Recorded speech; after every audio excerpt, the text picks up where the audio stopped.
Bienvenue dans cette présentation consacrée au film culte Duel, réalisé par Steven Spielberg et porté par la performance de Dennis Weaver.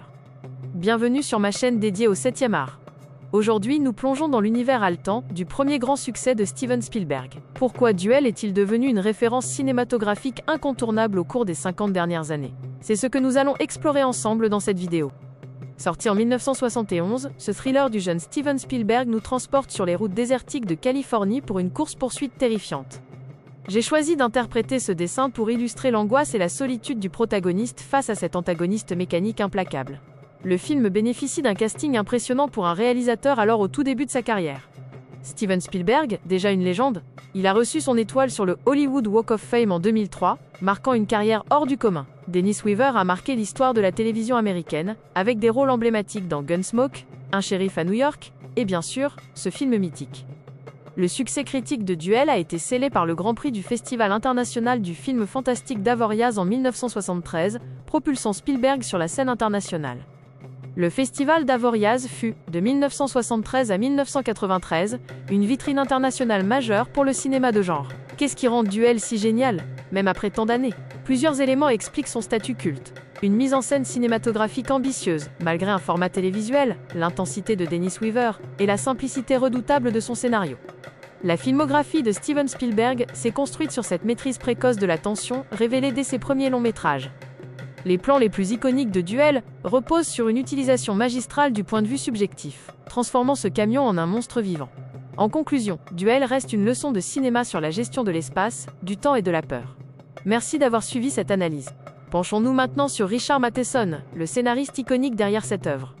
C'est lui qui a adapté sa propre nouvelle, initialement publiée dans le magazine Playboy. L'inspiration de Matheson est née d'une expérience personnelle terrifiante sur une route californienne, où il fut poursuivi par un camion après l'avoir dépassé. La musique, signée Billy Goldenberg, joue un rôle crucial. Très abstraite et expérimentale, elle souligne la tension psychologique constante du film. En privilégiant les silences et les sons stridents, Goldenberg a su parfaitement refléter la terreur de David Mann, le personnage traqué par le camion. Pourquoi le chauffeur du camion reste-t-il invisible? Spielberg a choisi de ne montrer aucun visage pour faire du véhicule un monstre anonyme et irrationnel. Les plaques d'immatriculation fixées comme des trophées sur le pare-choc suggèrent que ce n'est pas la première fois que le conducteur s'en prend à quelqu'un. Le film nous rappelle une vérité brutale. Personne n'est à l'abri, car n'importe quel monsieur tout-le-monde peut devenir une cible. Côté réalisation, Spielberg utilise la contre-plongée sur le camion pour accentuer sa taille gigantesque, le rendant plus menaçant que jamais. Grâce à ses choix de cadrage, la calandre et les phares du poids lourd se transforment littéralement en un visage maléfique, doté d'une volonté propre. Le succès de Duel repose sur 3 piliers: la peur de l'inconnu, l'effet de poursuite incessant et le sentiment qu'il n'y a aucune issue possible.